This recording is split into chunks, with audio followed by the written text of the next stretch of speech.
puisqu'elle a adopté 12 enfants qui étaient issus du monde entier.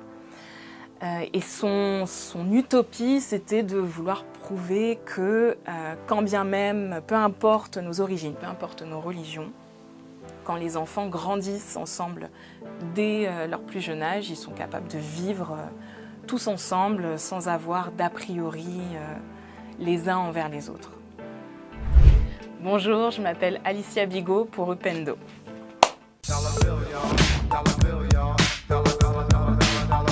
Alors, donc je m'appelle Alicia Bigot, j'ai 38 ans. Je suis danseuse, comédienne et chanteuse.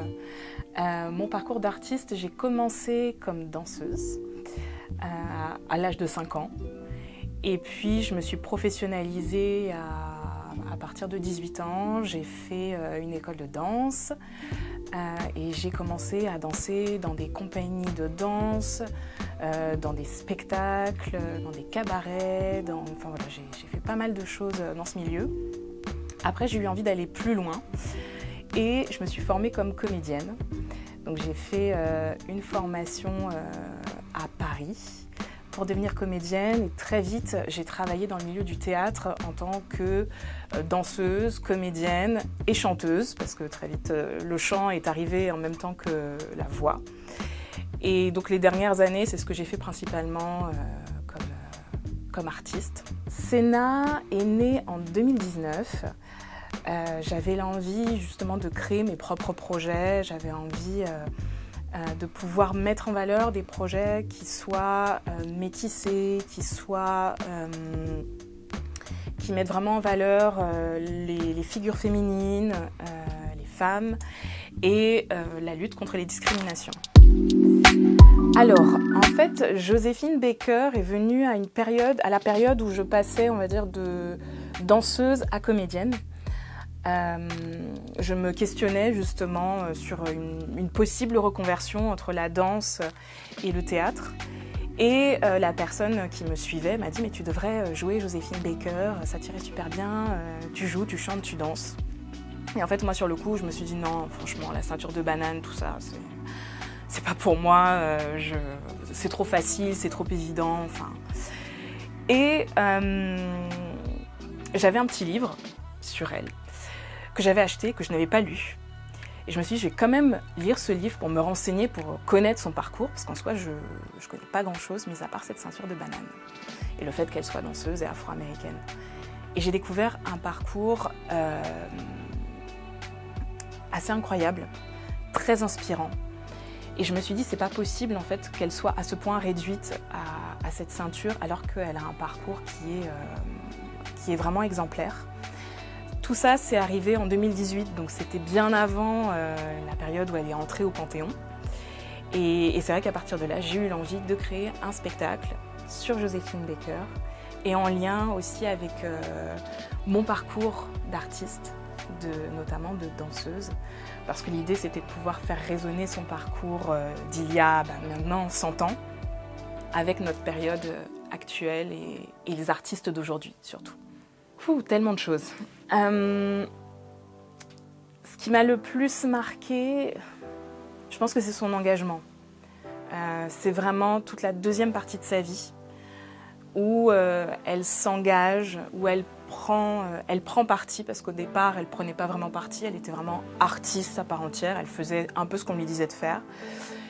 Et à partir d'un moment, elle s'est engagée, alors, notamment dans la résistance française, et surtout pour les droits des Afro-Américains, où elle a fait un discours qui précédait celui de Martin Luther King. Et c'est peut-être la partie que je trouve la plus inspirante dans son parcours, parce qu'elle part de rien. Elle part de très très loin. Elle est issue d'une famille très pauvre. Et elle a réussi à monter les échelons au fur et à mesure et à s'engager en tant que femme, en tant qu'artiste et en tant que maman aussi. Je pense qu'elle était très visionnaire. Je pense qu'elle avait une vision très en avance sur son temps. Donc effectivement, Joséphine, dès le départ, elle était en décalage avec son temps. C'était une femme très libre, effectivement assez engagée, elle prenait parti, etc. Donc déjà, elle était en décalage avec son temps. Aujourd'hui, Ce que je trouve intéressant, c'est qu'elle fait partie des pionnières. Elle fait partie des premières. Elle n'est pas la seule, mais elle fait partie des premières icônes noires en France. Et donc je trouve que son parcours est inspirant parce qu'elle a ouvert la porte. Elle a donné la possibilité à ce que d'autres artistes, et notamment des artistes racisés, puissent fouler les plateaux de théâtre, de cabaret, etc. Donc je ne sais pas si elle est d'actualité. Elle est d'actualité parce qu'elle fait aujourd'hui partie, elle fait partie de l'histoire française. Mais je trouve en tout cas que son parcours est inspirant et peut venir inspirer des jeunes aujourd'hui qui peuvent créer à partir de ce qu'elle a mis en place il y a quelques années. En tout cas. Des valeurs humanistes. Je trouve que Joséphine était très liée aux valeurs républicaines françaises. Alors ça fait un peu vieux jeu, mais clairement, elle a vraiment eu des valeurs de liberté. C'était une femme libre, définitivement libre dès le début de sa vie. Des valeurs d'égalité. Elle s'est toujours battue pour l'égalité des autres, notamment en s'engageant dans la résistance, en s'engageant auprès des Afro-Américains pour les droits civiques. L'idée, c'est de pouvoir s'inspirer de grandes figures féminines, de grandes figures qui se sont engagées, qui ont lutté pour leurs droits et qui ont lutté au-delà même de leurs droits, qui ont lutté pour les droits des autres.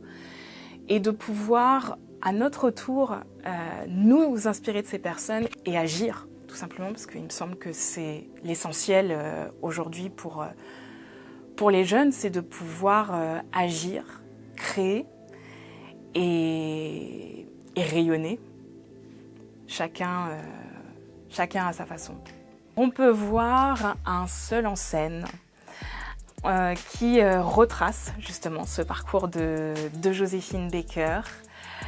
Et je fais dans ce spectacle, l'idée c'est vraiment de faire des apartés avec mon propre parcours d'artiste.